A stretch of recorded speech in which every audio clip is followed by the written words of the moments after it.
권사님 예수 승리 제가 해주는 이유가 있어요. 알려고는 하지 마시고 옆에 분 인사하겠습니다. 보고 싶었습니다. 손도 한번 잡아주고 그럼 얼마나 좋을까. 다시 한번 하겠습니다. 보고 싶었습니다. 북한이 쳐들어올 수 없는 이유가 몇 가지 있답니다. 남한을 못 쳐들어온 몇 가지 이유. 첫 번째, 남한에는 총알택시가 많아서. 요즘은 총알택시 잘 없죠. 수도권에는 총알택시가 많았어요. 두 번째, 사람들이 폭탄주를 만들어서 자주 마신대요. 폭탄주 아셔요? 뭘 넣으면 폭탄주가 되는 거예요? 폭탄을 넣어야 돼요? 여러분 모르시죠? 모르는 것도 은혜입니다. 아는데 안 마시는 것도 이제 은혜고. 모르시죠? 모른 척 하신 건가? 세 번째, 결정적인 이유가 있는데 가정마다 뭐가 많대요. 뭐가 많을까요? 가정마다 핵가족이 많대요. 핵이 있는 거예요. 그래서 북한이 쳐들어올 수 없다. 농담이죠. 농담 좋고. 인류 역사는 전쟁의 역사라고 해도 과언이 아니죠. 여러분 세계사 다 배우셨죠. 100년 전쟁도 있었어. 100년 동안 전쟁을 하면 도대체 어떻게 될까요? 우리 6.25 때 그 몇 년 하는 전쟁도 정말 처절하고 피비린내가 났는데 도대체 100년 전쟁, 또 30년 전쟁 아시죠? 30년 전쟁도 있고, 근대는 세계 1차 대전도 있었어요. 와, 수많은 사상자가 났는데 또 얼마 후에 세계 2차 대전을 있었고, 인간이 진짜 어리석죠. 그렇게 수많은 사람이 죽는 걸 경험하고 온 정말 나라가 초토화되는 것들을 경험했는데 또 2차 대전을 한다는 게 참 이게 역사를 왜 배우는지 하여튼 교훈을 못 얻어요. 평화를 원한다고 전쟁이 일어나지 않는가? 내가 평화를 원하면 전쟁이 안 일어나요? 인류 역사는 꼭 그렇지가 않아요. 시편 120편, 나는 평화를 원하고 그들에게 말할 때 저희는 싸우려 하는도다 그래요. 나는 진심으로 평화를 원하면 전쟁이 안 일어나고요. 그렇지가 않아요. 그 나라의 어떤 이유 때문에, 이득 때문에 전쟁을 일으키기도 하는 것입니다. 그러면 어떻게 해야 돼요? 나는 평화를 원하는데 전쟁을 상대가 원하면 또 일어날 수도 있잖아요. 그러면 그 평화와 나라를 지키기 위해서 더 강력한 군사력으로 무장을 해야 되는 거예요. 그래서 로마 베지티우스는 이렇게 말했습니다. 평화를 원하거든 전쟁을 대비하라. 전쟁을 대비하지 않으면, 힘이 없으면 끝나는 거예요. 그리고 전쟁에 지면 어떻게 되는 겁니다. 어떻게 돼요? 비참해지죠. 역사를 보세요. 전쟁에 지면 나라를 잃기도 하고 없어지기도 합니다. 그리고 아주 불행한 일들이 일어나죠. 성경의 유다도 봐보세요. 바벨론에게 졌습니다. 나라를 잃었어요. 그리고 대다수 사람들이 포로로 끌려갔어요. 포로로 왜 끌려갔을까요? 잘 입혀주고 먹이려고 끌고 갔을까요? 노동력 착취, 심한 노동력 착취, 거의 노예와 같은 삶을 사는 것입니다. 가까운 우리 역사도 봐보세요. 1절 36년 어떠했는지. 저희 어머니는 18세 결혼했는데 위에 언니가 있었는데 더 빨리 결혼했대요. 아니 도대체 18세에 결혼한 것도 빠르는데 더 빨리 하면 어떻게 될까요? 근데 왜 빨리 했느냐? 그때 막 그 우리나라 아가씨들을 잡아간 거예요. 그러니까 그거 피하려고 더 빨리 결혼을 했다고 합니다. 많은 청년들 잡아갔죠. 그래서 일본인들이 하지 않는 위험한 일들, 이런 일 시키고 또 징용해서 위험한 전쟁에 선두에 세우고 이렇게 한 거예요.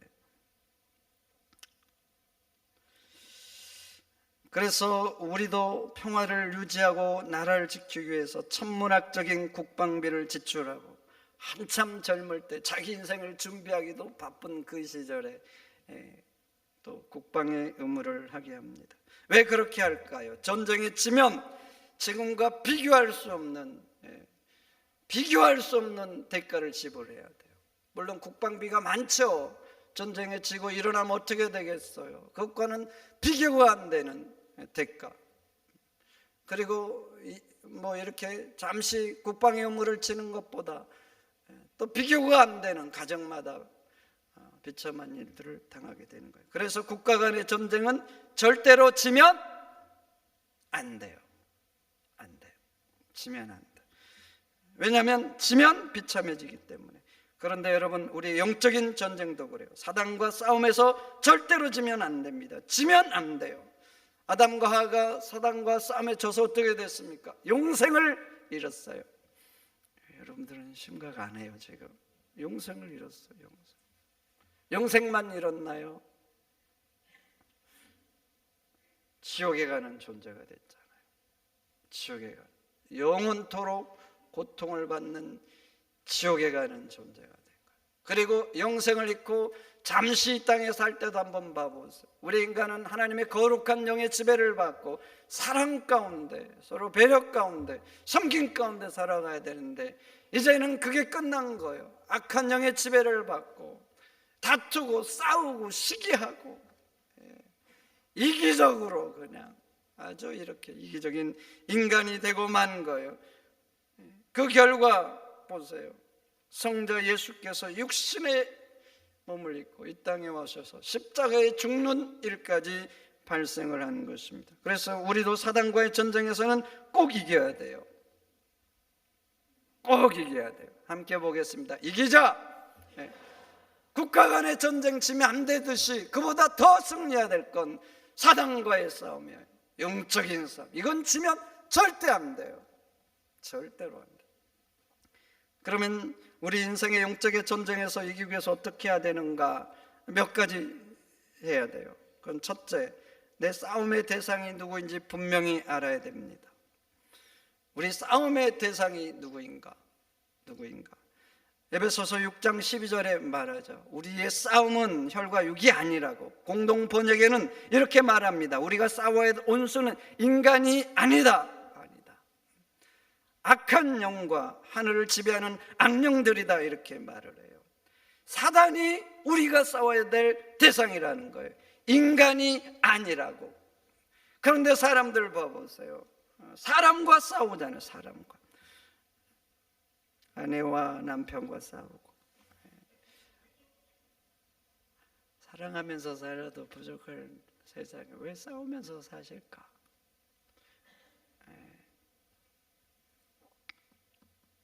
저 인간이 나를 무시한다고, 자존심 상하게 한다고 싸우고, 마음에 안 든다고 싸우고, 그렇게 툭하면 싸우는 거.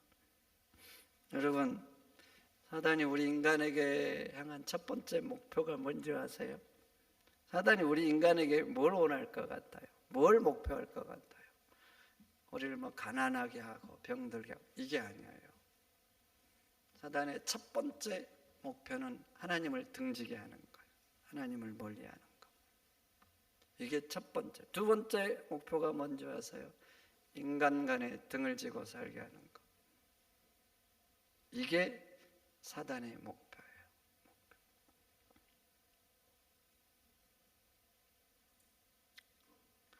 그래서 사단은요,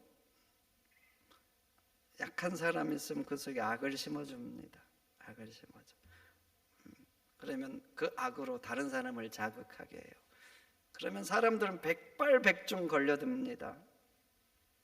그리고 악으로 자극하는 그 사람과 싸워요. 네가 나를 무시하니, 잘했니, 못했니, 왜 나를 그렇게 힘들게 하니, 못됐니, 이러면서. 그래서 서로 싸워서 원수가 되고 등을 지고 사게 하는 거예요. 완전히 사단의 술수에 걸려드는 거예요. 그러니까 누군가 나에게 악으로 다가오면 영적인 눈으로 봐야 되는 거예요. 현상으로 보면 그 사람이 나를 악으로 자극하는 거예요. 그 사람. 그러나 영적으로 보면 그 사람 속에서 악한 영이 그를 자극하는 거예요. 그러니까 우리는 그 사실을 알고 그 사람이 아니라 그 속에 있는 악한 영과 싸워야 되는 겁니다. 예수님도 보세요. 자신의 십자가 죽음을 말할 때 베드로가 말했어요. 주여 그리하지 마소서. 현상으로 보면 베드로가 그랬죠. 또 인간적으로 보면 얼마나 감사해요. 죽지 말라는 거잖아요. 죽지 말라. 그러나 현상으로 보면 베드로가 한 거지만 예수님은 그 베드로 속에서 역사하는 사단이 하고 있다는 걸 아신 거예요.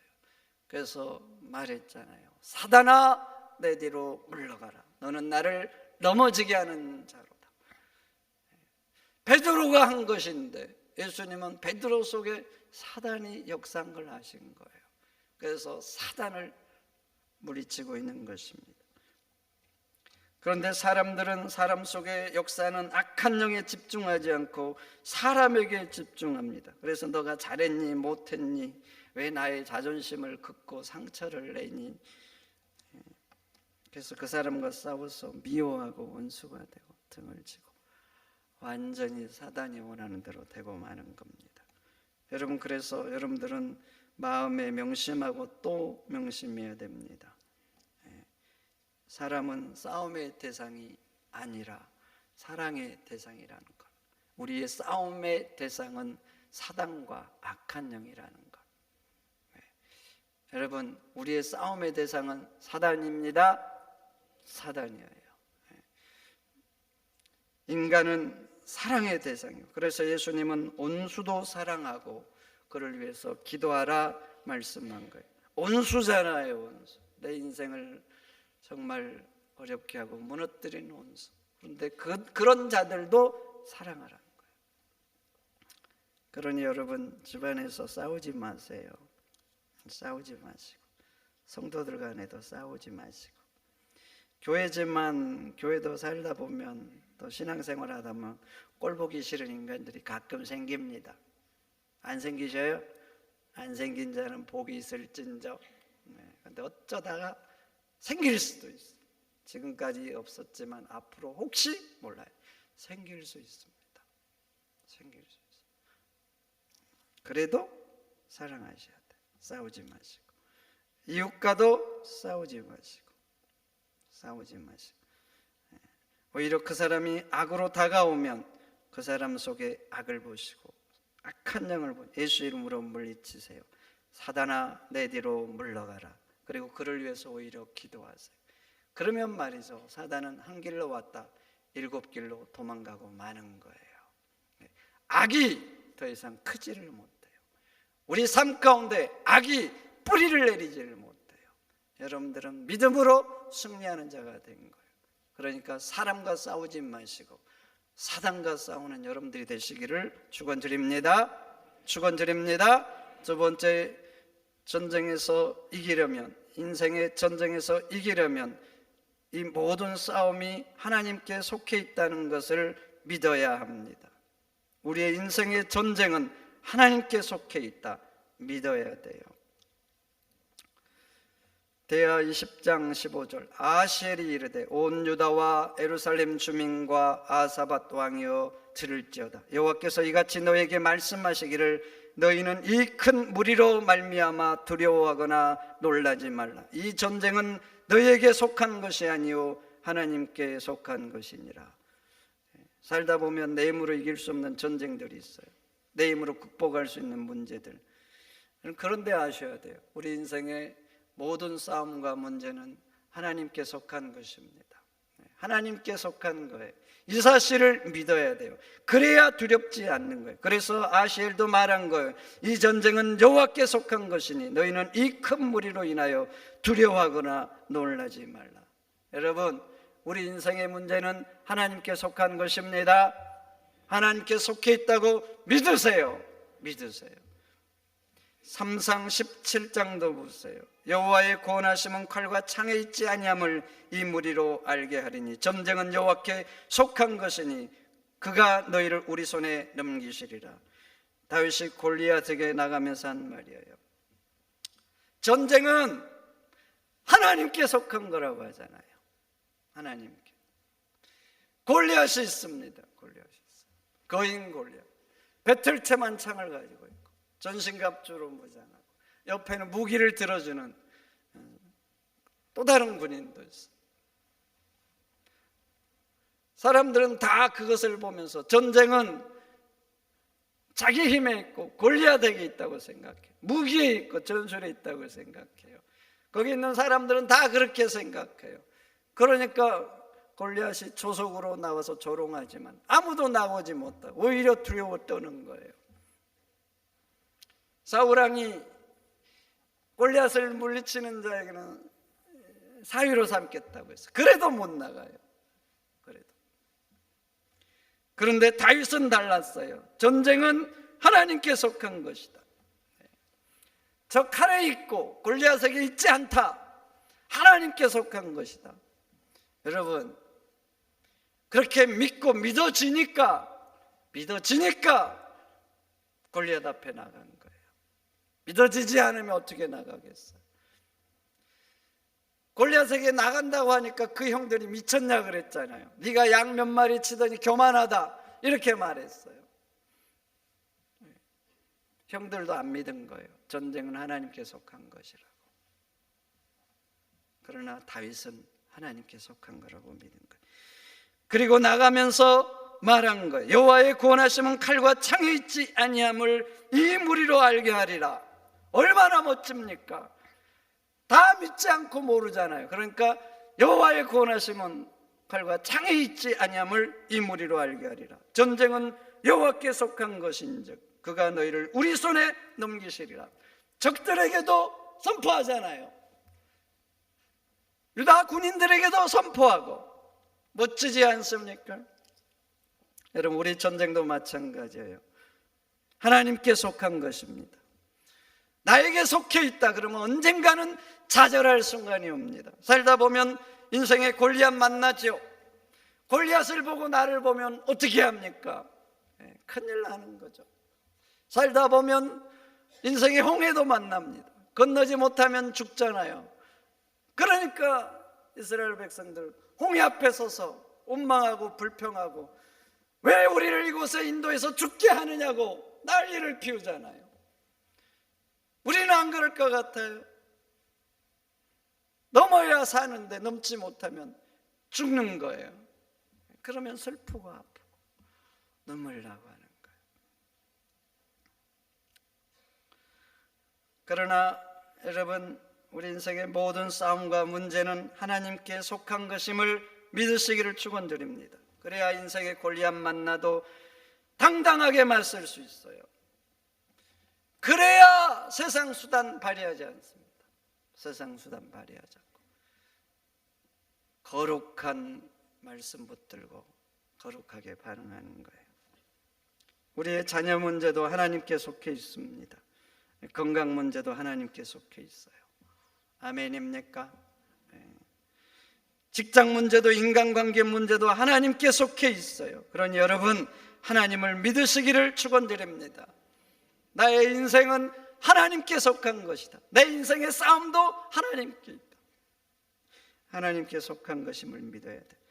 모든 인생의 문제가 하나님께 속한 것이기에 답도 하나님께 있습니다. 그래서 우리가 인생의 문제 가운데 해야 되는 게 있어요. 하나님 앞에 엎드리는 겁니다. 하나님께 있기에 하나님께 엎드리고 인생의 싸움이 치열할수록 더 기도의 손을 높이 들어야 되는 거예요. 그래서 에베소서 6장에 말하죠. 우리의 싸움은 혈과 육이 아니다.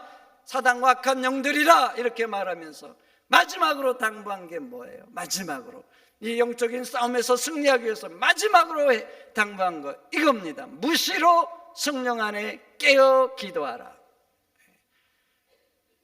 사단에게 승리하는 것, 우리 인생의 싸움에서 승리하는 마지막 단계, 성령 안에서 깨어 기도하는 것. 깨어 기도하라. 그래서 깨어 기도하라 말하는 거예요. 성도 여러분, 그런 인생의 문제 앞에 기도의 손을 더 높이 드시기를 축원드립니다. 오늘 본문도 보세요. 아말렉과 전쟁을 하는데 모세가 말하죠. 여호수아에게 백성을 택해서 데리고 나가 싸우라 합니다. 전쟁을 하는데 아무나 데리고 나가겠어요? 싸울 만한 사람을 택하겠죠. 그리고 무턱대고 가서 싸우겠습니다. 야, 이제 몰려가서 싸우자 이러겠어요. 전략과 전술을 세우겠죠. 또 무기도 잘 갖추고 갖출 수 있을 만큼 최선을 다해서 갖추겠죠. 그리고 전쟁이잖아요. 얼마나 치열하고 생명을 걸겠어요. 그렇게 여호수아도 말이죠, 자기가 동원할 수 있는 자원들, 자기 지혜, 전략들 다 동원하죠. 그리고 생명까지 걸어요. 그런데 신기한 건 싸움의 승패가 여호수아의 칼에 있지 않아요. 이게 신기한 거예요. 승패가 어디에 있어요? 모세의 손에 있어요. 밑에서 나는 게 아니라 위에서 나요. 위에서. 모세가 손을 들면 이스라엘이 이기고 손이 내려오면 아말렉이 이기는 겁니다. 여러분, 인생에 문제가 있으면 치열하게 싸워야 되죠. 내가 할 수 있는 거 다 해야 돼요. 여호수아가 자기 자원 다 동원하죠. 모세도 그렇게 하라 그러고. 하나님이 계시니까 대충 하자. 하나님이 하실 거야 다. 이건 좋은 믿음이 아니에요. 잘못된 믿음이에요. 인생에 문제가 있으면 우리도 우리의 자원을 동원해서 최선을 다해서 인생의 싸움을 해야 됩니다. 성경의 위대한 인물 중에 대충 산 사람이 어디 있습니까? 바울이 대충 했어요. 40에 하나 가만매를 5번 맞고 태장으로 2번 맞고 전도여행을 하다가 배가 파손해서 일주야를 그 바닷 가운데 정말 죽음의 사투를, 생명을 간 사투를 한 거예요. 그래도 포기하지 않고 불굴의 믿음으로 세계 전도여행을 3번이나 했잖아요. 대충 한 게 없어요. 다니엘도 봐보세요. 생명 걸었잖아요. 생명. 그래서 그 믿음으로 오늘날까지 여기까지 우리의 믿음이 전달된 거예요. 성경에 어떤 위대한 인물이 대충 살았어요? 대충 그런 사람 단 한 사람도 없어요. 여러분, 우리 인생의 문제, 인생의 싸움 치열해야 됩니다. 치열해야 돼. 그러나 아셔야 됩니다. 치열하게 싸워야 되지만, 그런데 이상하게 더 중요한 것은요, 그 승패는 하나님께 있다는 거예요. 하나님께. 그래서 잠언 말하죠. 너희가 마음으로 인생의 길을 계획할지라도 그 걸음을 인도하시는 분은 여호와라. 내가 처절하게 싸우지만 그것을 이루신 분은 하나님이라는 거예요. 시편 127편도 너무나 잘 알죠. 여호와께서 지키지 않으면 파수꾼의 경성함 헛되다 그러잖아요. 너희가 일찍이 일어나고 늦게 누우며 수고의 떡을 먹은 것도 헛되다 그래요. 열심히 살아야 돼요. 그러나 이루시는 분은 여호와예요. 답이 하나님께 있는 거예요. 답이. 그래서 여러분, 우리가 열심히 살지만 기도의 손도 높이 들어야 될 줄 믿습니다. 자녀가 잘 되도록 부모가 열심을 다해 줘야 되죠. 그러나 더 중요한 건 그 자녀를 위해서 하나님 앞에 엎드리는 거예요. 집안의 일도 사업도 내가 할 수 있는 것 다 해야 돼요. 그러나 기도의 손을 들여야 되는 겁니다. 남편이 바빠서 못하면 아내라도 해야 돼요. 아내가 바빠서 어떤 직업적인 특성 때문에 못하면 남편이라도 해야 돼요. 오늘 본문도 그러잖아요. 여호수아는 밑에 가서 싸우잖아요. 칼을 가지고. 결국 물리치는 게 뭐였어요? 칼로 쳐 죽이니라 이렇게 나오잖아요. 칼로. 그러나 모세는 위에서 손을 들잖아요.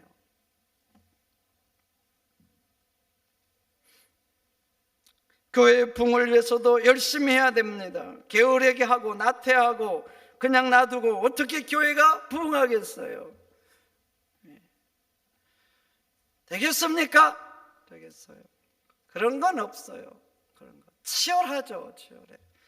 세상도 치열한데 교회도 치열해야 돼요. 똑같아요. 그러나 기도 없는 전도, 기도 없는 말씀, 기도 없는 섬김, 기도 없는 사역 안 됩니다. 기도의 손을 들여야 될 줄 믿습니다. 열심히 하지만 동시에 해야 되는 거, 엎드려야 돼요. 그런데 사람들 봐보세요. 세상살이는 열심히 합니다. 새벽부터 저녁까지 열심히. 그런데 하나님 앞에 무릎 꿇는 것은 처절하지 않습니다. 세상 일은 피곤해도 지쳐도 멈추지 않습니다. 여러분들 피곤하다고 직장 안 가십니까? 나를 새서라도 다음날 가시잖아. 그런데 기도는 그렇게 끈질기게 하는 사람이 없어요. 열심히 사는 건 필수인데 기도는 옵션인 거예요. 여러분, 그런데 우리 인생의 답은 하나님께 있습니다. 내 손에 있는 게 아니에요. 하나님께 있습니다. 하나님께 있습니다. 진짜 믿으세요? 하나님께 있어요. 그래서 열심히 살지만 답이 되신 하나님께 엎드려야 돼요. 엎드려야 돼요. 그래서 믿는 자는 엎드리고 열심히 살고 열심히 살면서 엎드리고, 그렇게 노력과 기도가 함께 가야 되는 겁니다. 예수님도 보세요. 무지 바빴어요. 얼마나 바빴습니까? 최선을 다했어요. 그래서 또 무지 피곤할 때가 많으셨어요. 그러나 항상 기도에 힘쓰셨습니다. 항상 힘쓰셨어요. 새벽 미명에 기도하시고 한밤중에 기도하시고, 그래서 감람산의 그 깊은 밤에도 가서 기도하신 거예요. 그 피곤한데. 그러니까 제자들에게 함께 기도하자 그래도 제자들 피곤하니까 자잖아요. 그만큼 피곤하신 거예요. 중요한 일 있으면 더욱 기도하셨어요. 그래서 십자가 두고 보세요. 땀방울이 떨어지는데 핏방울이 되잖아요. 얼마나 힘쓰고 했으면 모세혈관이 터지도록 기도를 하셨겠어요. 그렇게 하신 거예요. 예수님은 성자 하나님이신데 기도 없이 하루 넘기지 않고 기도 없이 뭔가 하지 않은 거예요. 성도 여러분, 열심히 사시기를 바랍니다. 그러나 기도의 손도 드세요. 매일 새벽마다, 새벽 안 되면 저녁이라도 괜찮습니다. 하나님이 시간 따지겠어요? 중요한 것은 시간을 정하는 거예요. 여러분, 식사 시간 정하시잖아. 정하셔. 직장 나가는 시간도 정해져 있고, 정해서 항상 하는 거예요. 교회가 안 되면 집에서도 괜찮습니다. 요즘 집 얼마나 좋습니까? 어떤 집들은 교회보다 좋잖아요. 잘 꾸며 있고. 그럼 자녀들도 거의 나가셨잖아. 어린 자녀 키운 부모들도 있지만 뭐 하십니까? 맨날 집에 텔레비전 소리만 들리고. 그러면 안 돼요. 텔레비전 끄세요. 1시간 꺼도 여러분 인생 아무 지장 없어요. 저희 집에 텔레비전 없습니다. 텔레비전 없는 지가 아주 오래됐어요. 아주 오래. 아예 텔레비전을 안 샀어요. 결혼은. 아무 지장 없어. 아무 지장. 인터넷 좀 적당히 하시고 10분의 1만 무릎을 꿇으세요. 집에서 괜찮다니까요. 핵심은 주님 앞에 손을 드는 거예요. 핵심은. 여러분, 우리 인생은 하나님께 속한 겁니다. 그래서 인생의 답도 하나님께 있어요. 하나님께. 그러니 하나님 앞에 기도의 손을 드시고 사시는 여러분들이 되시기를 축원드립니다. 축원드립니다. 하나님 감사합니다. 여호와는 하나님이십니다. 여호와가 하나님이십니다. 온 인생의 주권자 하나님이 되십니다.